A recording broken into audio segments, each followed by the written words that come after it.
நினைவு பரிசு பரணி அவர்கள்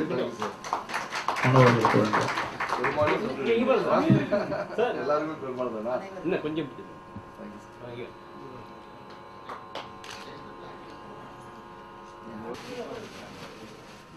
ஒரு சின்ன ப்ரொஃபைல் சொல்லியிருக்காங்க. 76ல இருந்து 81 வரைக்கும் கேசிஎஸ் ஸ்கூல்ல வந்து நான் மாணவனாக 6ஆம் வகுப்பிலிருந்து 10ஆம் வகுப்பு வரை நிறைவு செய்திருக்கின்றேன். அதற்கு பிறகு +1 +2 சென்ட் கேப்ரியல்ஸிலும், காலேஜ் கல்லூரி படிப்பு பார்த்தீங்கன்னா அண்ணா யூனிவர்சிட்டியில வந்து ஏசிடெக் எம்டெக் பண்ணிட்டு அதுக்கப்புறம் மெட்ராஸ் யூனிவர்சிட்டியில MBA பண்ணிட்டேன். படிக்கிறப்பே ஒரு முடிவோட இருந்தேன். எதுவாக இருந்தாலும் என்னுடைய சொந்தமா இருக்கணும், நானே ஓனர், நானே இது. ஒரு டீ கடை வச்சாலும் நானே இருக்கணும், ஒரு பெட்டி கடை வச்சாலும் நானே தான் ஓனரா இருக்கணும், இன்னொருத்தர்கிட்ட கைகிட்டி வந்து வேலை செய்யக்கூடாது. என்னவோ ஒரு உணர்வு, அந்த உணர்வு பரவாயில்ல. என்ன வந்து இந்த அளவுக்கு பாத்தீங்கன்னா என்றுமே யாருக்குமே வேலை செய்யாம என்கிட்ட வேலை செய்யற மாதிரியே நான் வாழ்ந்துன்னு வந்துட்டேன். இறைவனுடைய அருள். எனக்கு பாத்தீங்கன்னா ஒரு மனைவி, 2 மகன்கள். இப்ப அதான் சகஜம் தானே பாத்து பெருசா எடுத்துக்க முடியாதுல்ல.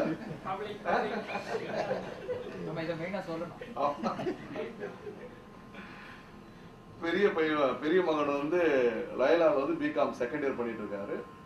சின்னவர் வந்து இப்போ வந்து 10th ஸ்டாண்டர்ட் பண்ணிட்டு இருக்காரு.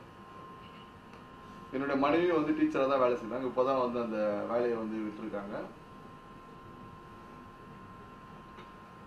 அருமை சகோதரர் பரணி அவர்கள் சொன்னாரு, ஒரு அதாவது சோசியல் ஆக்டிவிட்டிஸ்ல வந்து நம்ம இது பண்ணோம். என்ன பாத்தீங்கன்னா அரசியல்வாதியாக இருந்தாலும் அரசியல்ல இருந்தாலும் கூட 2 முறை மாமன்ற உறுப்பினர், 1 முறை சென்னை மாநகராட்சி காங்கிரஸ் கட்சியின் தலைவர், 2 முறை சட்டமன்றத்திற்கான வேட்பாளர். இவ்வளவும் இது தாண்டி பாத்தீங்கன்னா வடசென்னை மாவட்ட காங்கிரஸ் கட்சி தலைவராக வந்து ஏறக்குறைய 11 வருஷமா தொடர்ச்சியா செயல்பட்டு கொண்டிருக்கேன்.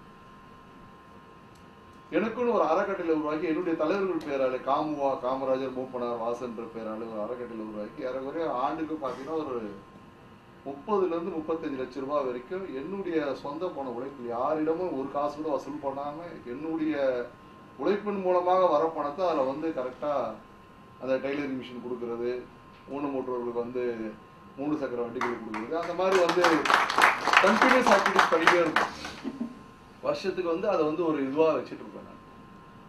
பட் எனக்கு வந்து ஒரு எண்ணம், இந்த சமுதாயத்துக்கு வந்து இன்னும் நல்லது நிறைய செய்யணும்னு சொன்னா, இப்ப வந்து பாத்தீங்கன்னா ஒரு பர்டிகுலர் பாக்கெட்டுக்கு நம்ம போறோம். ஏதோ பாதிக்கப்பட்டவங்க, இல்லாதவங்க, எளியவர்கள் அப்படின்னு நினைக்கிறோம்.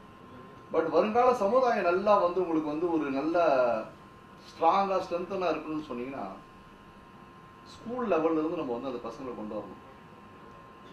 நீ பாத்தீங்கன்னா அந்த 10th and +2 இருக்காங்க பாருங்க, அந்த அந்த எக்ஸாம் ப்ரிப்பரேஷன் இருக்கு பாருங்க, ஒரு மோட்டிவேஷன் மாதிரி நம்ம யூனிட்ல அது மாதிரி பண்ணலாம். ஒரு சாம்பிளா முதல்ல நம்ம ராயபுரத்தை எடுக்கலாம், அதுக்கப்புறம் கூட நம்ம என்டையர் சிட்டி கூட எடுத்து பண்ணலாம். ஸோ அந்த ஒரு இது பாத்தீங்கன்னா ஸ்டூடெண்ட்ஸ் வந்து எப்படி எக்ஸாம் வந்து பாஸ் பண்றது, எப்படி வந்து நல்லா படிச்சு அவங்க எப்படி மோட்டிவேட் பண்ணி அவங்க வந்து எக்ஸாம் வந்து த்ரூ பண்றது. ஸோ ஒன்ஸ் அவன் த்ரூ பண்ணி முடிச்சிட்டான்னு வச்சுங்க, அதுக்கு அடுத்து பாத்தீங்கன்னா கேரியர் கைடன்ஸ், மேற்கொண்டு என்ன படிக்கலாம், எப்படி நீ வந்து எந்தெந்த கோர்ஸ் போகலாம், என்னென்ன ஆப்பர்ச்சுனிட்டிஸ் இருக்கு, அதை முடிச்சதுக்கு அப்புறம் நீங்க ஒரு பிளேஸ்மெண்ட் அவனுக்கு உனக்கு ஒரு வேலை வாய்ப்பை நான் உருவாக்கி கொடுக்க முடியும்னு சொல்லி நினைக்கணும்னு வச்சுங்களேன். நீங்க நாளைக்கு பாத்தீங்கன்னா என்னுடைய இது வந்து பாத்தீங்கன்னா எஜுகேஷன் சிஸ்டமே வந்து இதுக்கு தகுந்த மாதிரி தான் போகணும். கோச்சிங் சொன்னா உங்களுக்கு வந்து ஒரு வலுவான எதிர்காலத்தை நம்ம சந்நிதிகள் வந்து உருவாக்கலாம். 1000 பேர் டொனேட் பண்றோம், இது பண்றோம், அதெல்லாம் வந்து இன்ட்ரிமியூ, அதாவது இன்ட்ரிம் பாருங்க. அன்னைக்கு வேணா நம்ம இன்னைக்கு ஒருத்தனுக்கு ஒரு 1000 ரூபாய் கொடுக்கணும்னு சொன்னா அவனுக்கு வந்து ஒரு 10 நாளைக்கு சாப்பாடு போனா இதுதான் இருக்கும் போது, ஆனா வாழ்க்கை ஃபுல்லா இருக்கணும், நம்ம வந்து ஒரு நல்ல ஒரு எதிர்கால சமுதாயத்தை சந்நிதி உருவாக்கணும்னு சொன்னீங்கன்னா திஸ் இஸ் தி மஸ்ட். இதுக்கு வந்து அதிகமா பணம் தேவை கிடையாது, நீங்க பாத்தீங்கன்னா, ஆனா ஒர்க் நிறைய தேவைப்படும். இப்போ நம்மளே ஒவ்வொருத்தரும் போய் ஒரு 1 hour ஒரு கிளாஸ் எடுக்கிறோம், மோட்டிவேட் பண்றோம் அப்படின்னு சொன்னா, இல்ல ஒரு ஸ்கூல் வந்து 10th எக்ஸாம் முடிச்ச உடனே அந்த ஸ்கூல்ல வந்து நாங்க வந்து ஒரு கேம்ப் மாதிரி வைக்கிறோம், வச்சு நாங்கள் எல்லாரும் வந்து எல்லாத்தையும் வந்து ஸ்டடி பண்ணி நாங்கள் வந்து கைட் பண்ணுறோம். என்னென்ன ஸ்டூடெண்ட்ஸ் எவ்வளோ மார்க் எடுத்துருக்குற. ஏன்னா நீங்கள் எத்தனை பேரண்ட்ஸ், இப்போ எங்களுடைய பேரண்ட்ஸ் எடுத்து பார்த்தீங்கன்னா யாருமே படிக்காதவங்க. நாங்கள் ஏதோ தத்து எப்படியோ ஒரு ஸ்டேஜுக்கு வந்துட்டோம். பட் அந்த மாதிரி எவ்வளோ பேர் இருக்காங்க. நம்மள மாதிரி வந்து இப்போ எங்கெல்லாம் பார்த்தீங்கன்னா எங்கள் அப்பா அம்மா 2 பேருமே படிக்காதவங்க தான். பட் ஆனவரும் ஏதோ ஒன்று அந்த இதில் ஃப்ரெண்ட்ஸ் சர்க்கிள் அதெல்லாம் இருந்ததுனால வந்து முதல்ல பார்த்தீங்கன்னா +2 முடிக்கிறப்ப அசோக் ஞாபகம் இருக்கும். ஏன்னா படிக்கணுன்றது கூட வந்து இன்ஜினியரிங் படிக்கணும், இன்னும் நல்ல மார்க் எடுத்தோம். எங்கெங்க இருக்குன்னு கூட தெரியாது. சைக்கிள்லேயே போய் இங்கே போய் ஒரு ஃபார்ம் வாங்கிட்டு வருவோம், இங்கே ஃபார்ம் கொடுக்குறாங்க, அங்கே ஃபார்ம் வாங்கிட்டு வருவோம், அதுக்கப்புறம் பண்ணோம். அந்த மாதிரி எவ்வளோ பேர் நீ சமுதாயத்தில் இருக்கிறாங்க, இதே ஸ்டூடெண்ட்ஸாக இருக்காங்க. அவங்களுக்கு வந்து நம்ம வந்து ஒரு கைடன்ஸாக இருந்தோம்னு சொன்னால் தட் வில் பி வந்து பார்த்தீங்கன்னா நம்மளுடைய முழுமை அதுதான் அடைய முடியும். நம்ம வந்து ஒரு சமுதாயத்தை, நல்ல சமுதாயத்தை உருவாக்கி காமிச்சிருக்கிறோம்.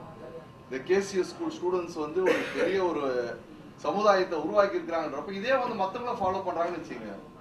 தேர் இட்ஸ் தி மேட்டர். நீங்க ஒரு 10 இயர்ஸ் கண்டினியூஸா போச்சுன்னு வச்சுங்களேன், அவ்வளவுதான். எல்லாம் பார்த்தீங்கன்னா நல்லா அப்படியே படிச்சு வெளில வருவான். இதெல்லாம் பெருந்தொடர் நினைச்சார். இந்த ஜாதி மதம் எல்லாம் ஒளியணும் எல்லாம் தாண்டி அவன் வந்து தாண்டி இன்ஃபுளுன்ஸ் படிச்சுட்டானோ அவனுக்கு இதெல்லாம் மறந்துடுவான். சொசைட்டி மாறி போயிடும். படிக்காம இருக்கதான் அவனுக்கு வந்து இவ்வளவு கஷ்டம். இந்த வெறி உணர்வு உடம்புல ஏறும். படிக்க படிக்க படிக்க படிக்க அவன் வந்து அவனோட எக்ஸ்போஷர் ஜாஸ்தி இருக்கும். அவனுடைய இது மைண்ட் வந்து ப்ராடா இருக்கும். அதனால அடுத்த யங்ஸ்டர்ஸை வந்து நம்ம நல்லா உருவாக்குவோம். அதுக்கு வந்து என்னுடைய பங்களிப்பு என்ன வேணாலும் சொல்லுங்க, எப்போ கூப்பிட்டாலும் நான் வரேன். என்னை பொறுத்த வரைக்கும் எந்த பிரச்சனையும் கிடையாது. ஏன்னு சொன்னா நான் வந்து ரொம்ப சிஸ்டமேட்டிக்கான இது கரெக்டா போட்டு வச்சிருப்பேன். அந்த நைட்டு படுக்க முன்னாடி மறுநாள் என்னன்றது டைம் டேபிள் போட்டு வச்சிருப்பேன். இந்த இது கரெக்டா பண்ணிட்டு போயிட்டே இருப்பேன். இல்லைன்னா நான் ஃபோன் பண்ணி சொல்லிடுவேன், எப்பா என்னால முடியாது, நீங்க பாத்துக்கணும். அதனால எந்த வகையில நான் பயன்படுத்திக்க முடியுமோ நீங்க பயன்படுத்திக்கலாம். கிளாஸ் சொன்னா நானே எடுப்பேன், நானே நல்லா எடுப்பேன், பிரச்சனையே கிடையாது.